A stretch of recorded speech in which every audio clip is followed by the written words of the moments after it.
हवा 160 kilometre per hour, temperature -50 degree Celsius. Main supply root आसमान के जरिए ही है। हेलीकॉप्टर्स 21,000 फीट की ऊंचाई पर उड़ान भरते हैं। इंडियन एयरफोर्स जबरदस्त रिस्क उठाकर इन ट्रूप्स को जिंदा रखता है। दुनिया की इस छत पर जिंदगी और मौत का खेल चलता रहता है।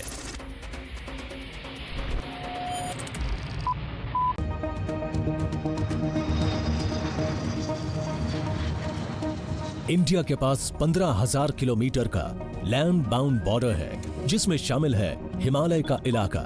इतनी ऊंचाई पर किसी की देखरेख कर पाना बेहद मुश्किल हो जाता है। यहां एयरफोर्स भारत के एयर स्पेस को सुरक्षित रखने की अहम जिम्मेदारी निभाती है।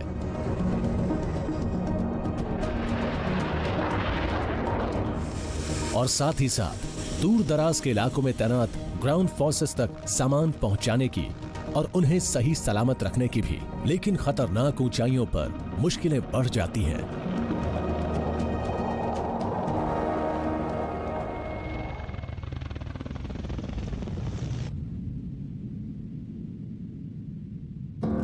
सियाचिन ग्लेशियर।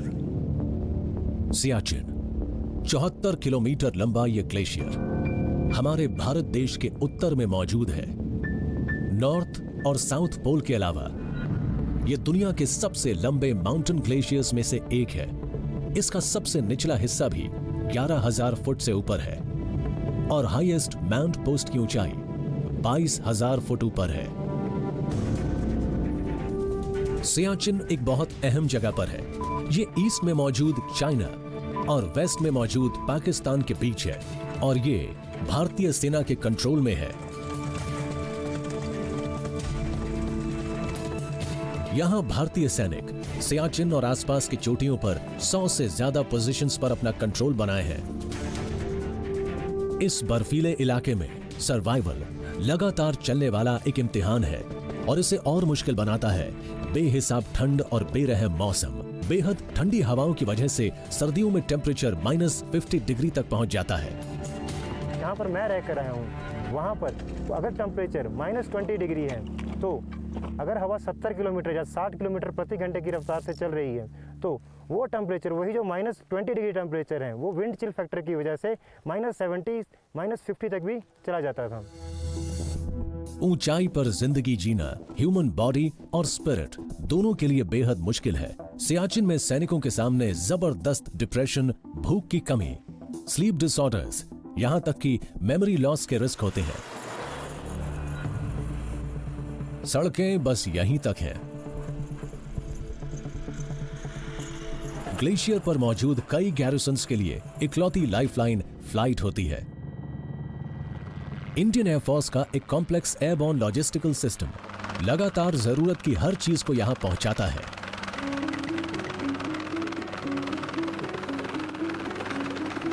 जैसे केरोसिन, हीटिंग और कुकिंग के लिए, खाना, पानी और एम्यूनेशन। सियाचिन सप्लाई लाइन के पहले लेग को संभालते हैं फिक्स्ड विंग एयरक्राफ्ट। ये पहाड़ी स्टेट्स में बने कई बेसेस में लैंड करते रहते हैं। इसके बाद हेलीकॉप्टर क्रूज को ग्लेशियर तक सामान पहुंचाना होता है। क्रूज बर्फीली नदियों पर बने हेलीपैड्स पर डिपेंडेंट है। सियाचिन में एयर मेंटेनेंस एक जबरदस्त लॉजिस्टिकल चैलेंज होता है और इसके लिए जरूरत पड़ती है एयरक्राफ्ट और सैनिकों की, जो कि इस जानलेवा इलाके में हजारों किलोमीटर पे एक्टिव रहते हैं।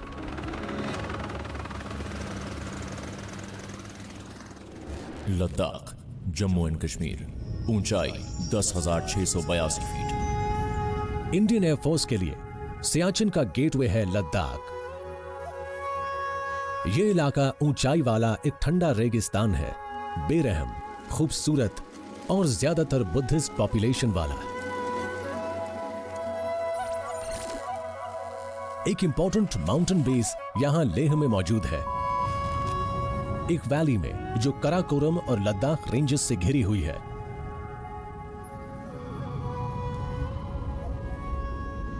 Leh air force base, Ladakh, Jammu and Kashmir, 10,682 feet. Siachen पर हाई ऑल्टीट्यूड एयर मेंटेनेंस के सिलसिले में लेह एयरफोर्स बेस एक बहुत ही क्रूशल एयरबेस है।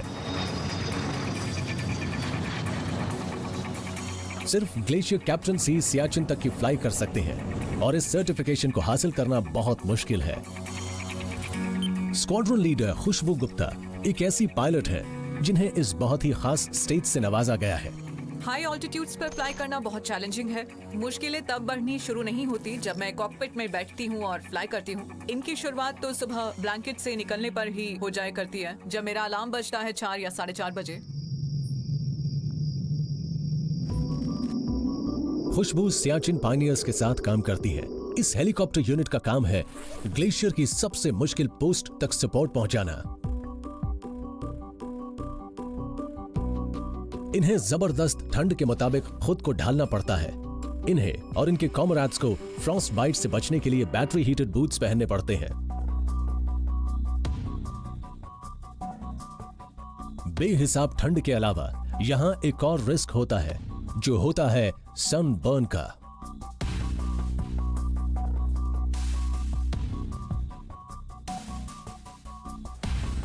सियाचिन पायनियर्स को अक्सर इमरजेंसीज का सामना करते रहना पड़ सकता है। इनके पास मेडिकल इवैक्यूएशन के लिए एक कॉल आई है।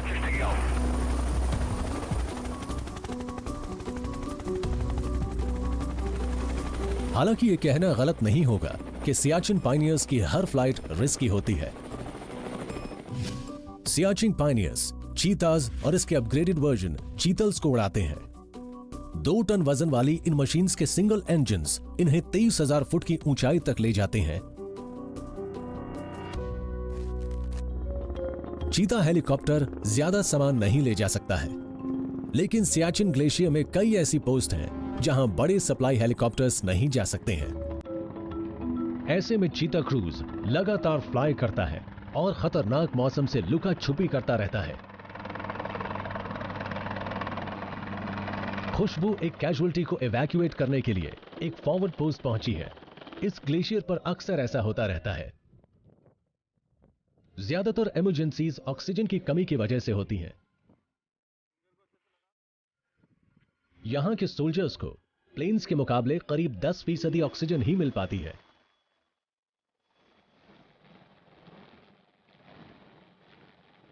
ऊंचाई वाली जगहों में रोजमर्रा की वॉकिंग, कुकिंग या खाना खाने जैसी मामूली एक्टिविटीज भी जबरदस्त फिजिकल चैलेंजेस लेकर आती हैं।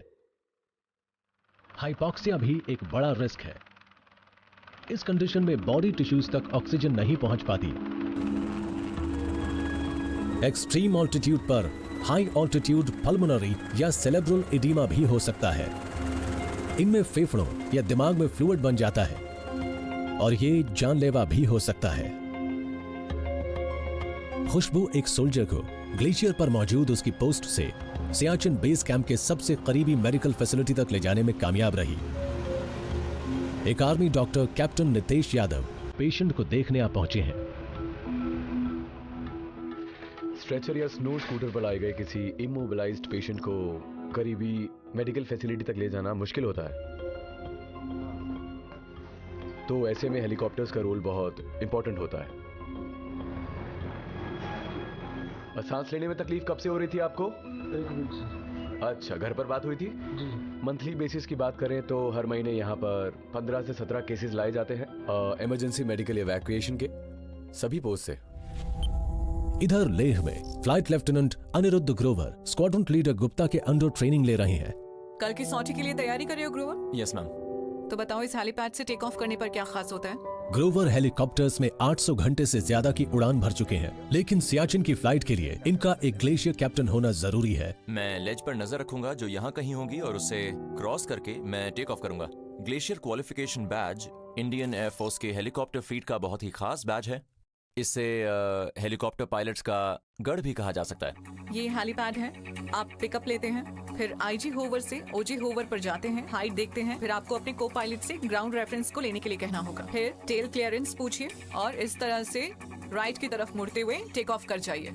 ग्लेशियर के ऊपर फ्लाई करना बहुत ही चैलेंजिंग होता है। इसके कई कारण होते हैं, जैसे टेम्परेचर, एटमॉस्फेयर का रेयर होना या एयरक्राफ्ट का ठीक तरह से रिस्पॉन्ड न करना और हमारी खुद की ह्यूमन कैपेबिलिटीज ऐसी ऊंचाइयों पर। इसलिए ये बहुत जरूरी होता है कि आप एक स्पेशली स्क्रूटनाइज्ड सिलेबस से गुजरें। इसमें किसी पायलट को ग्लेशियर क्वालिफाइड कैप्टन बनने में करीब 8 से 10 महीने लगते हैं। वाइटल एक्शंस पूरे करने के बाद हम डेल्टा के जरिए टैक्सी करेंगे और हेलीपैड 1 पर लाइन अप होगा। उसके बाद हम एक नॉर्मल टेक ऑफ करेंगे। हालांकि थ्योरी भी इंपॉर्टेंट है, लेकिन हैंड्स ऑन एक्सपीरियंस का कोई सब्स्टिट्यूट नहीं होता है।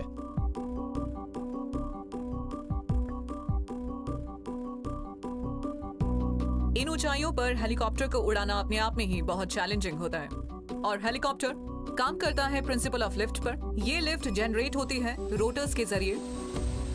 ये रोटर्स हवा को नीचे पुश करते हैं, लेकिन इतनी ऊंचाई पर एटमॉस्फेयर रेयर होता है, तो ये उतनी हवा पुश नहीं कर पाते जो उसको लिफ्ट करने के लिए चाहिए।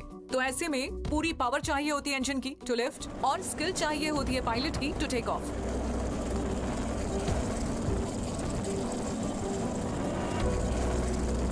ग्लेशियर फ्लाइंग से जुड़े कई फेजेस हैं जिन्हें सीखना बहुत ही जरूरी है। इनमें से सबसे ज्यादा मुश्किल होता है एयरक्राफ्ट को लैंड करना। इस काम को सीखने के लिए हम लेह में मौजूद एक हेलीपैड पर जाते हैं जिसका नाम है पिलर हेलीपैड। ये जमीन से करीब 20 फीट की ऊंचाई पर बना है। यहाँ हम सिटिंग डाउन की प्रैक्टिस करते हैं। ये हेलीपैड बहुत छोटा है, बिल्कुल एक मैच बॉक्स जैसा, और ये वैसा ही है जैसा इस ग्लेशियर में मौजूद बाकी हेलीपैड्स हैं। लेह एयरफोर्स बेस पर हुई ट्रेनिंग ने फ्लाइट लेफ्टिनेंट ग्रोवर को असली फाइट के लिए तैयार कर दिया। वो स्क्वाड्रन लीडर खुशबू गुप्ता के को पायलट के तौर पर सियाचिन बेस कैंप की फ्लाइट के लिए तैयार है और सियाचिन ग्लेशियर की अपनी पहली फ्लाइट की कमांड को लेकर बहुत एक्साइटेड भी। हर हफ्ते ऐसी बहुत सी फ्लाइट हिंडन से रवाना होती है और ऐसा ही एक विमान है C-17 ग्लोबमास्टर 3। ये जायगेंटिक प्लेन कितना ताकतवर है, इसका पता हमारे क्रू को इसके करीब से गुजरने से लग गया। 100 फीट।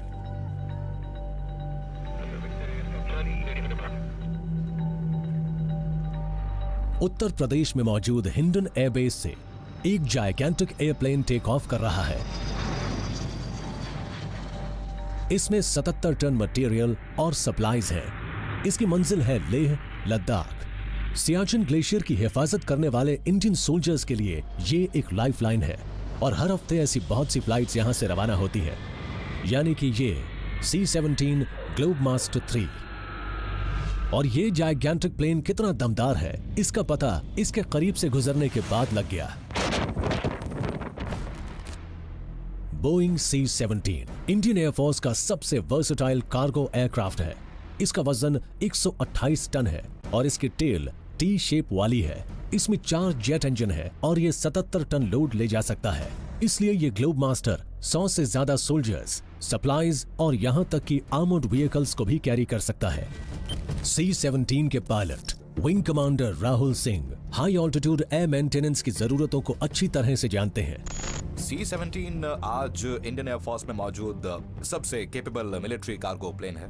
ये बहुत केपेबल प्लेन है। इसमें फ्लाई बाय वायर वाली लेटेस्ट टेक्नोलॉजी इस्तेमाल हुई है। ये करीब 75 टन वजन ले जा सकता है, जो कि एक बहुत ही बड़ी फिगर है, यानी करीब 75,000 किलो।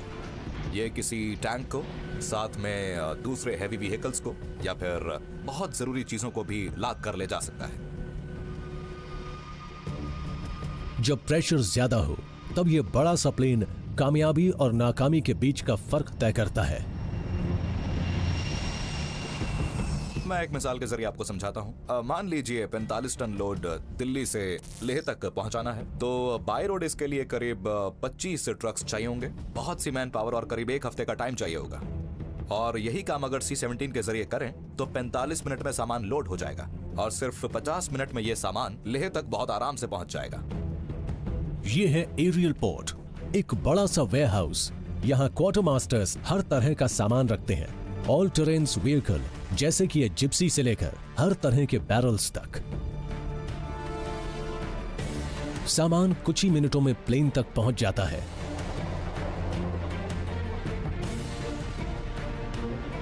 लोग बड़ी एफिशिएंसी से काम करते हैं और कोई वर्क गैंग 1 घंटे से भी कम में किसी ग्लोबमास्टर को लोड कर सकता है।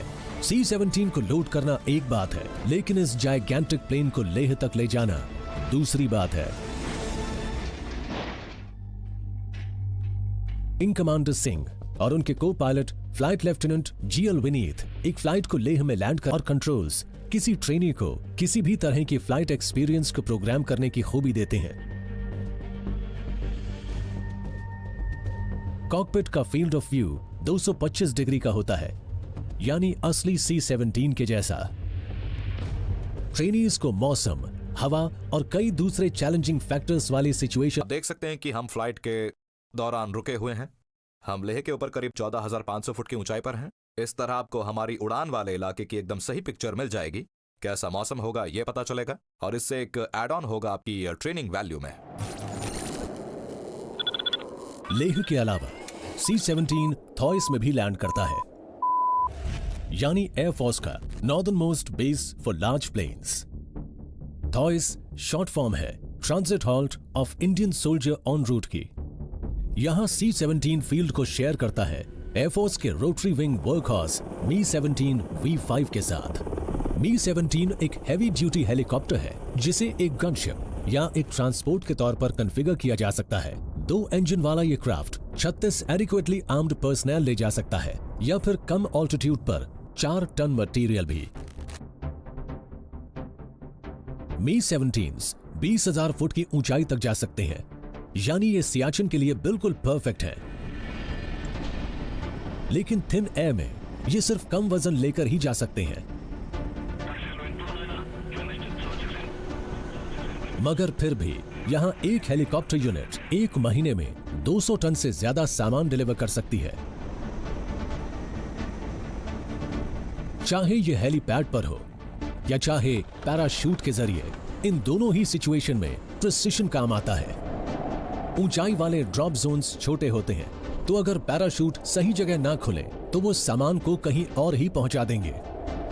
ये Mi-17s सियाचिन पर मौजूद सोल्जर्स के लिए तो फ्लाइंग सपोर्ट ही हैं। ये नॉर्थ ईस्ट में रहने वाले सिविलियंस की मदद भी करते हैं, क्योंकि इन इलाकों में सड़कों की बेहद कमी है।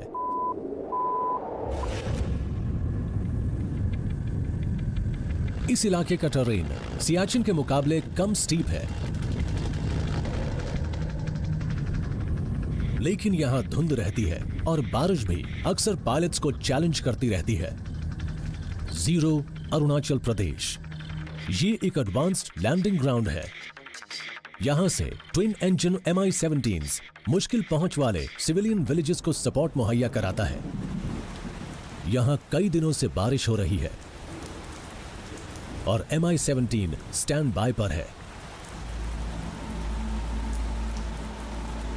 स्क्वाड्रन लीडर रोमित बुधवार अपने हेलीकॉप्टर को देखने के लिए आए हैं, जबकि उनके दूसरे साथी पायलट अपने गेम को निखारने में लगे हैं। बेस की लाइफ के साथ सुस्ती भी जुड़ी है और चुस्ती भी, एक किस्म की hurry up and wait mentality. हो सकता है कि कल आसमान साफ हो जाए। अरुणाचल प्रदेश के जीरो में बारिश की वजह से एयरफोर्स का पावरफुल Mi-17 उड़ान नहीं भर पा रहा है। नॉर्थ ईस्ट में मौसम प्री मानसून और मानसून सीजन में बहुत ही डायनामिक होता है। आपने देखा होगा कि हम पिछले 4 दिन से सिर्फ इंतजार कर रहे हैं। बारिश भी हो रही थी और बादल भी नीचे थे, पर आज 5वें दिन मौसम थोड़ा खुला है, बादल ऊंचाई पर है और हवा काफी तेज चल रही है। स्क्वाड्रन लीडर बुधवार ने मौसम में सुधार का फायदा उठाने की कोशिश की है, ताकि इंतजार कर रहे आम लोगों तक सामान पहुंचाया जा सके।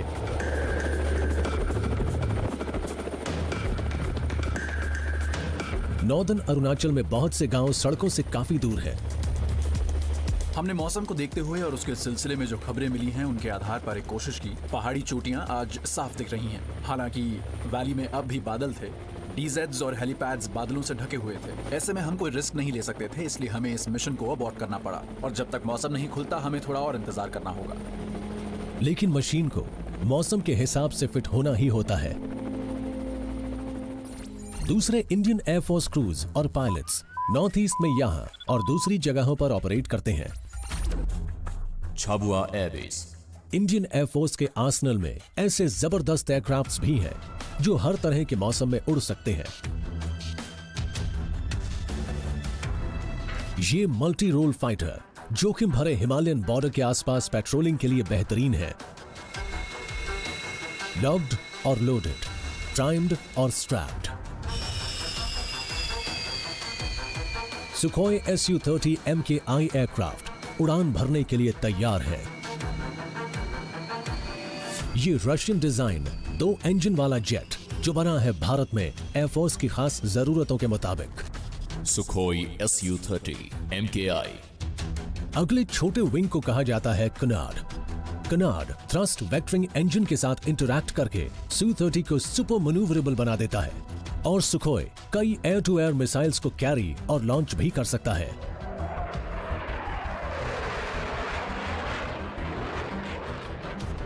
कॉम्बैट में Su-30 दुश्मन को दहला देता है।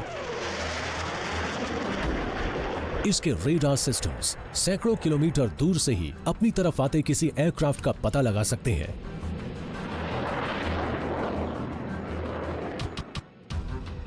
सुखोई का वेपन सिस्टम दुश्मन के कई एयरक्राफ्ट्स को एक साथ ही इंगेज कर सकता है और ये एयरक्राफ्ट साउंड से 2 गुनी रफ्तार से ज्यादा से ट्रैवल कर सकते हैं। इन मशीन्स को आसमान में उड़ाने वाले पायलट्स को अपनी स्किल्स को निखारने के लिए लगातार ट्रेनिंग लेनी पड़ती है।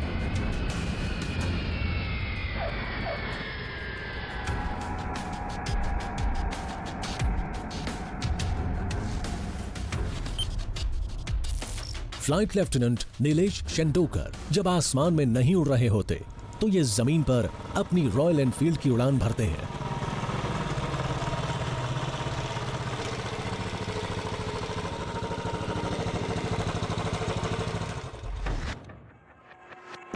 जैसा कि दूसरे स्पेशलाइज्ड एयरक्राफ्ट में होता है, यहां भी महारत हासिल करने का तरीका है सिमुलेशन और आज इनकी तैयारी हो रही है। हिमालय में प्रिसिजन और रिएक्शन टाइम की सबसे ज्यादा अहमियत होती है। पहाड़ अपनी जगह से नहीं हिलते, लेकिन मार्क स्पीड पर ये अचानक किसी पायलट के सामने आ धमकते हैं, खासकर खराब मौसम में। सिमुलेशन में मिस्ट्स और क्लाउड का इस्तेमाल किया जाता है जो एक नॉर्मल फिनोमेना है नॉर्थ ईस्टर्न रीजन्स में, जहां विजिबिलिटी इतनी खराब हो जाती है कि पायलट भी डिसओरिएंट हो जाता है, जहां उन्हें ये नहीं पता होता कि वो किस तरफ जा रहे हैं। अगर मैं आसान शब्दों में कहूं तो ये होगा फॉर्मूला 1 कार चलाना, वो भी आंखें बंद करके पुरानी दिल्ली की गलियों में। और ये भी नहीं कहा जा सकता कि एयर कॉम्बैट हमेशा खुली धूप और नीले आसमान में होगी।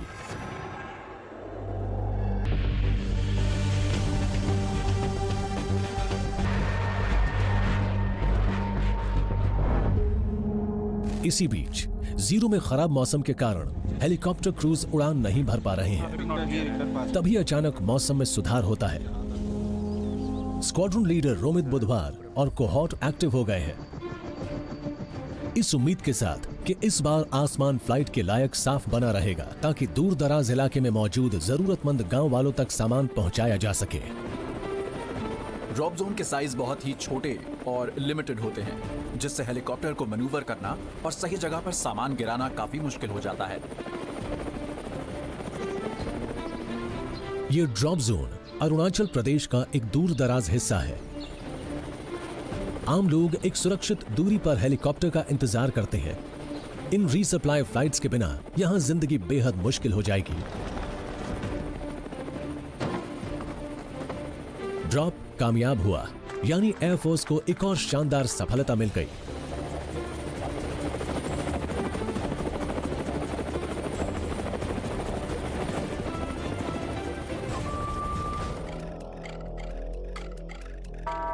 ऊंचाई वाले इलाके पायलट्स के लिए बेहिसाब खतरे पेश करते हैं, खासकर उनके लिए जिनके एयरक्राफ्ट दुश्मन की फायरिंग या मैकेनिकल प्रॉब्लम्स की वजह से खराब हो जाते हैं। Fighter pilot flight lieutenant Hemant Ganlakshya ऐसी ही एक पॉसिबिलिटी की तैयारी कर रहे हैं। हेमंत एयरफोर्स के jungle and snow survival school द्वारा चलाए जा रहे एक कोर्स में हिस्सा ले रहे हैं। इस कोर्स को हिमालय के ईस्टर्न पीर पंजाल रेंज में चलाया जा रहा है। इस एक्सरसाइज को पूरा करने के लिए इन्हें रात बितानी होगी और रेस्क्यू क्रूज को अलर्ट करना होगा। जब आप इतनी गहरी बर्फ में पहुंच जाते हैं जिसकी गहराई 3 फीट तक होती है, तो ऐसे में चढ़ाई करना बहुत मुश्किल होता है और तब बर्फ आपके जूतों के अंदर घुस सकती है और जब आपके पैर गीले हो जाते हैं तो आपको चिलब्लेन्स के चांसेस, फ्रॉस्ट बाइट का डर बढ़ जाता है। रात होने को है और टेम्परेचर और ज्यादा नीचे गिर जाएगा। हेमंत को एक शेल्टर बनाना पड़ेगा, वो भी यहां मौजूद इन सभी चीजों की मदद से। इग्लू बनाने के लिए हमें थोड़ी फ्लैट जगह की जरूरत पड़ती है। फिर बर्फ को पैरों से दबाकर थोड़ा सख्त बनाना होता है। इसके बाद आप अपनी खोखरी से बर्फ को काट कर उसकी ईंटें बनाते हैं और सॉफ्ट स्नो को आप सीमेंट की तरह इस्तेमाल कर सकते हैं। तो ये ईंटों और सीमेंट से किसी बिल्डिंग को बनाने जैसा ही है। तो किसी इग्लू को बनाने में काफी टाइम लगता है। इग्लू बनाने के बाद अगली बारी होती है आग जलाने की। मैंने आग जलाने की शुरुआत कर दी है। मैंने थोड़ा बहुत टिंडर भी इकट्ठा कर लिया है, लेकिन ज्यादातर घास गीली है, इसलिए उसे जलाने में काफी मुश्किल होगी। और मुझे थोड़ी सूखी लकड़ी की शेविंग मिल गई, जिसे मैंने किंडल या मेन फ्यूल की तरह इस्तेमाल किया। मैं कोशिश कर रहा था, लेकिन उसके बाद भी आग नहीं जल रही थी। शाम हो रही थी, हवा भी तेज हो गई थी और इससे मेरी मुश्किलें और बढ़ गई थी।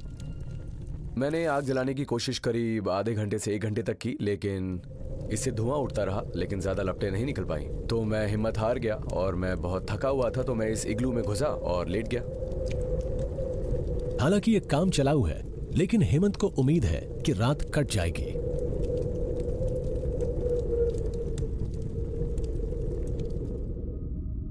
सुबह का वक्त है।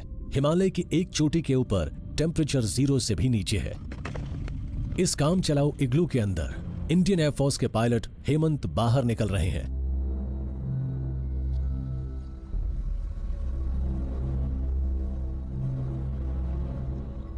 सुबह जागते ही मेरी सबसे पहली कोशिश थी कि कुछ ऐसा हासिल करना जिससे मैं सस्टेन कर पाऊं पूरा दिन। यहाँ खाने के लिए कुछ भी नहीं था, तो मेरे पास एक ही ऑप्शन था। मुझे चाय बनानी थी और उसके लिए पाइन लीव्स की जरूरत थी।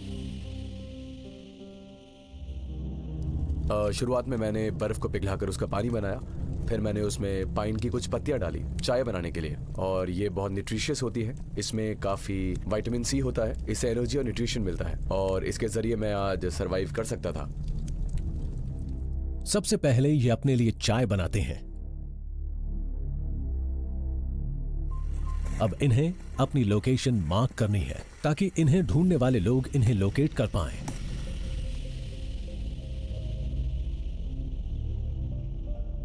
पाइन की टहनियां सफेद बर्फ पर बिल्कुल साफ नजर आती हैं। हेमंत बर्फ पर अपना पैटर्न सिग्नल बना देते हैं। यह बेशक एक रूटीन एक्सरसाइज हो, लेकिन इतनी ऊंचाइयों पर इवैक्यूएशंस इनके काम का एक अहम हिस्सा है। लेह एयरफोर्स बेस, ऊंचाई 10,682 फीट। एक सिविलियन कैजुअलिटी है, लो ब्लड प्रेशर। ऑफिस में ये हमारा एक आम दिन था और दोपहर करीब 3:30 बजे हम लोग अपना काम खत्म कर रहे थे। सर, एक मेडिकल इमरजेंसी है। सर, एक सिविलियन कैजुअलिटी है, उससे लो ब्लड प्रेशर है। ओके, उसकी लोकेशन कुर्गियाक के पास है। सूरज डूबने में अभी करीब 3 घंटे बाकी हैं। मौसम भी ठीक ठाक सही है, आप कोशिश कर सकते हैं। तो चलिए प्लान बनाते हैं। सूरज छिपने में करीब 2.5 घंटे का वक्त था और मौसम भी बस मार्जिनल था, लेकिन उस इंसान की जिंदगी बचाने के लिए हमें बहुत जल्द डिसीजन लेना था टेक ऑफ करने के लिए।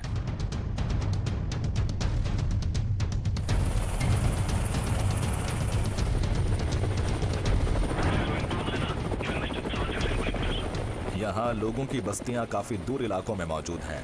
उन तक सड़कें गिनी चुनी ही हैं और वो भी साल में 5-6 महीने बर्फ की वजह से बंद रहती हैं। साथ ही यहाँ मेडिकल फैसिलिटीज भी बहुत कम हैं, इसलिए इन इलाकों में हमारा रोल बहुत ज्यादा इंपॉर्टेंट हो जाता है।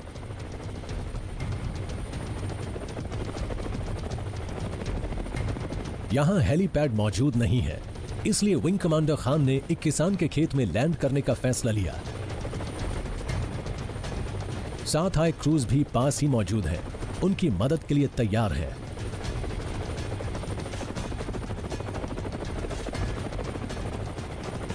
इस शख्स का ब्लड प्रेशर बहुत ज्यादा कम हो गया था, जो इस एरिया में बहुत आम बात है। हमने इस शख्स को हेलीकॉप्टर में बिठाया और फौरन चल पड़े। हालांकि रोशनी कम हो रही थी, लेकिन खुशकिस्मती से मौसम ठीक था और मैंने मैसेज भेज दिया था ताकि लैंडिंग के वक्त तक एम्बुलेंस पहुंच जाए। एम्बुलेंस वहां मौजूद थी, इसीलिए इस शख्स को मेडिकल एड दी जा सकी और इसकी जान बचाई जा सकी।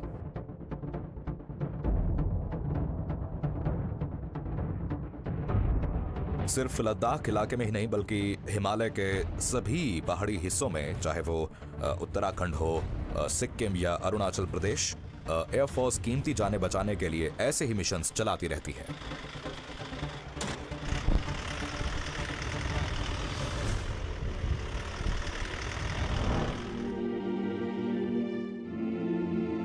ऊंचाई वाले इलाकों में खुशी जैसे बहुत जल्दी अलविदा कहने लगती है।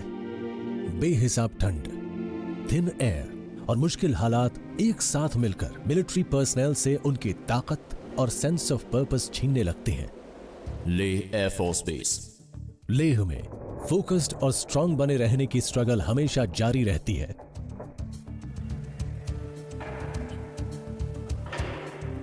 हैंगर्स में और बेस में एयरफील्ड्स में मेंटेनेंस टेक्नीशियंस बेहद मुश्किल हालात में एयरक्राफ्ट्स को फ्लाइंग के काबिल बनाने की कोशिश करते रहते हैं। Sergeant H.K. शर्मा पायलट की ही तरह किसी एयरक्राफ्ट क्रू का अहम हिस्सा हैं। बेशक ये फ्लाई ना करते हो, लेकिन ये एविएटर्स के कंधे से कंधा मिलाकर काम करते हैं और ये जानते हैं कि अगर वो और उनका ग्राउंड क्रू सही से काम करेगा तभी पायलट सुरक्षित रहेंगे। हमारे सियाचिन पायनियर्स के पायलट्स में ये कहावत बहुत चलती है, my first faith is my God but my technician comes a close second. मौसम काम के हर पहलू पर असर डालता है। ये सारे गियर्स होने के बावजूद, जैसे ये स्पेशली डिजाइन्ड ओवरऑल जो मुझे सब जीरो टेम्परेचर्स में भी सेफ रखता है, ऐसी कुछ चीजें हैं इस मशीन में जो आप ग्लव्स के साथ यूज नहीं कर सकते। तो उसके लिए मुझे क्या करना होता है, ये ग्लव्स निकाल के वो मेटल पोर्शन टच करने होते हैं और मेटल पोर्शन इतने ठंडे होते हैं कि कभी कभी ये होता है कि स्किन चिपक जाती है और बाहर निकल आती है। लेकिन ये तो मेरा जॉब है और मैं ट्रेंड हूँ इन सारी एक्टिविटीज को करने के लिए। मैं ट्रेंड सोल्जर हूँ और मेरी कुछ ड्यूटीज और रिस्पॉन्सिबिलिटीज हैं मेरी इस मशीन के लिए और खासकर उन सारे पायलट्स के लिए जो इन मशीनों का यूज करते हैं। H.K. शर्मा जैसे लोगों की वजह से ही दुनिया के सबसे ऊंचे सियाचिन जैसे बैटल ग्राउंड पर टिके रहना मुमकिन हो पाता है। स्क्वाड्रन लीडर गुप्ता के तहत लेह में अपनी ट्रेनिंग पूरी करने के बाद flight lieutenant Anirudh Grover Siachen base camp में पहुंच गए। जल्द ही वो अपनी पहली फ्लाइट को ग्लेशियर तक ले जाएंगे। लेकिन मैन और मशीन दोनों को एक बार फिर से खराब मौसम के आगे झुकना पड़ता है और फ्लाइट लेफ्टिनेंट ग्रोवर को अपने ग्लेशियर कैप्टन के बैज को हासिल करने के लिए थोड़ा इंतजार करना पड़ेगा। Flight lieutenant Grover Siachen glacier तक अपनी पहली फ्लाइट को ले जाने को बेताब है। हेलीपैड पर जबरदस्त एक्टिविटी चल रही है। सोल्जर्स, हेलीकॉप्टर तैनात ग्राउंड ट्रूप्स तक पहुंचाया जाता है। बादल छाए हैं, ओवरकास्ट है, ऐसे में वाइट आउट की पॉसिबिलिटी से इनकार नहीं कर सकते। लेकिन मौसम की वजह से एयर सप्लाई क्रूज और फ्लाइट लेफ्टिनेंट ग्रोवर को इंतजार करना होगा। हालांकि वो सियाचिन ग्लेशियर तक अपनी पहली फ्लाइट को कमांड करने के लिए बेताब है।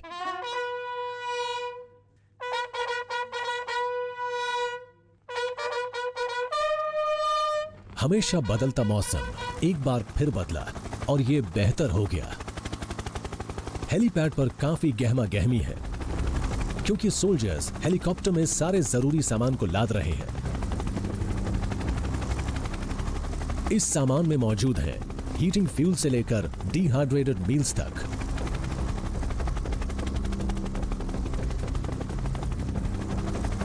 यहां टेक ऑफ करना एक शुरुआती कदम है। यह सफर हमेशा खतरों से भरा होता है। ग्लेशियर के ऊपर फ्लाई करने पर बहुत सारे चैलेंजेस फेस करने पड़ते हैं। इसमें सबसे पहला है टर्बुलेंस। दूसरी बड़ी प्रॉब्लम होती है व्हाइट आउट। हम सब जानते हैं कि ग्लेशियर पूरी तरह से व्हाइट होता है, इसलिए बहुत केयरफुल रहना होता है क्योंकि इससे डिसोरिएंटेशन हो जाता है। पता नहीं चलता कि होराइजन कहाँ खत्म हो रहा है और टेरेन जो कि व्हाइट होता है वो आसमान से कहाँ मिल रहा है, specially on a cloudy day. इसलिए मुझे लैंडिंग के दौरान बहुत ही केयरफुल रहना पड़ेगा क्योंकि यहाँ भी मुझे जमीन का अंदाजा नहीं होगा। फ्लाइट लेफ्टिनेंट ग्रोवर एक चैलेंजिंग पिलर लैंडिंग कर रहे हैं और वो ये काम बखूबी करते हैं।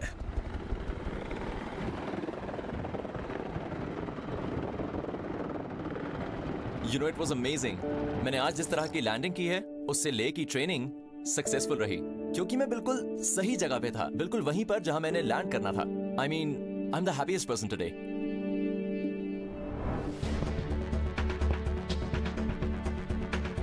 Good afternoon officers, please have a seat. Siachen Pioneer mess में आज एक छोटी सी लेकिन बहुत अहम सेरेमनी हो रही है। फ्लाइट लेफ्टिनेंट अनिरुद्ध ग्रोवर को आज उनका ग्लेशियर कैप्टन्स बैज दिया जाने वाला है। मैं आपको डिक्लेयर करता हूं ग्लेशियर कैप्टन। सर, याद रखना, इस बैच के साथ बहुत सी जिम्मेदारियां जुड़ी हुई हैं। साथ ही आप दुनिया के सबसे ऊंचे बैटलफील्ड में इंडिपेंडेंटली फ्लाई भी करेंगे। तो चलिए, happy landings, congratulations. Thank you. ये यंग एविएटर न जाने कब से इस अचीवमेंट का सपना देख रहा था और ये यकीनन इसे पाने के बाद बेहद खुश होगा। यहाँ की पोस्टिंग के दौरान मुझे सियाचिन ग्लेशियर तक फ्लाई करना होगा, और वो भी ऐसी जगह पर जहाँ लोग कितना पैसा खर्च करके आते हैं। मैं लकी हूँ क्योंकि मैं यहाँ रोज ऑपरेट करता हूँ। लेकिन सिर्फ एक वही चीज नहीं है जो मुझे पुश करती है, वो एक लुक जो हमें मिलती है उस आर्मी जवान से, वो ग्रैटिट्यूड जो हमें महसूस होता है जब हम उन्हें जाकर उनका राशन या फिर घर का लेटर देते हैं। वो बहुत ज्यादा सेटिस्फाइंग होता है, और यही चीज मुझे पुश करती है। मुश्किल हालात में फ्लाइंग करना अपने आप में एक बड़ा इनाम है। नेचर से जुड़े मुश्किल हालातों पर जीत हासिल करके बहुत खुशी होती है, लेकिन अपनी जान दांव पर लगाने वाले इन सोल्जर्स के लिए जो सबसे बड़ा इमोशन है वो है सैटिस्फैक्शन।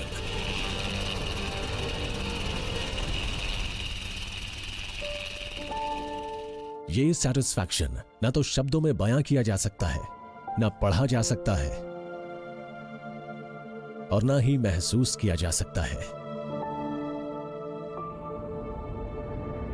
और उन सोल्जर्स को क्या लगता होगा जो C-17s, Su-30s, M-17s और चीता की इन मुश्किल आइस फील्ड्स पर बेहिसाब ठंड और तेज हवाओं से लड़ते हुए दूर से आ रही इन एयरक्राफ्ट्स की वेलकमिंग साउंड सुनते होंगे। अचानक जब पूरे सन्नाटे में मेरे को आसमान में हेलीकॉप्टर की आवाज़ सुनाई देती है, तो जो खुशी मेरे को होती है मैं उसे डिस्क्राइब नहीं कर सकता।